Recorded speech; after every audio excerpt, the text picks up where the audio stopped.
আজকে বলবো একজন ক্ষুদ্র ব্যবসায়ীর গল্প। রাস্তার পাশে ছোট্ট একটা দোকান, কিন্তু ইচ্ছা, লক্ষ্য আর পরিশ্রম করার মানসিকতা থাকলে যে কোনো জায়গা থেকেই যে সফল হওয়া সম্ভব, সে চেষ্টাই করে যাচ্ছে এই ছোট্ট ভাইটি। আর এ কারণেই সেখানকার লোকাল মানুষদের মাঝে সে বেশ জনপ্রিয় হয়ে উঠেছে। তাই তো সেখানে যতক্ষণ আমি ছিলাম তার দোকানে কম বেশ কাস্টমারের ভিড় লেগেই ছিল। আর লোকেশনটা হচ্ছে পুরান ঢাকার নবাবপুরের প্রেসিডেন্সি টাওয়ারের এক্স্যাক্ট সামনে, অথবা সোনালী ব্যাংক থেকে বের হয়ে হাতের ডান দিকে এই দোকানটি। তাদের এখানে পাওয়া যায় লুচি, যেটা পার পিসের দাম 5 টাকা।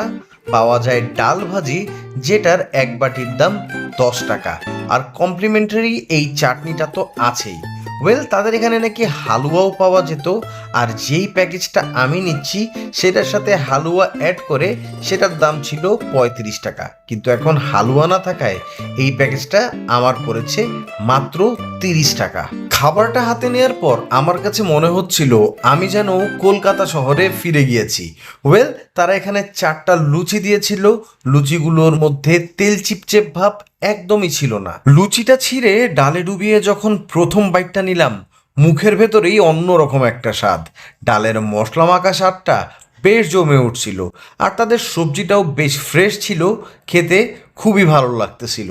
30 টাকা দামের এই খাবারে না কলকাতার সেই পুরনো ভাইবটা আমি ফিরে পেলাম। তাদের এই চাটনিটা খাবারে একটা আলাদা ডাইমেনশন অ্যাড করে। টক ঝাল মিষ্টি ফ্লেভারের চাটনিটা দিয়ে খেতে আমার বেশ ভালো লাগছে। আর 30 টাকার এই প্যাকেজে কিন্তু আপনি পাচ্ছেন আনলিমিটেড সবজি।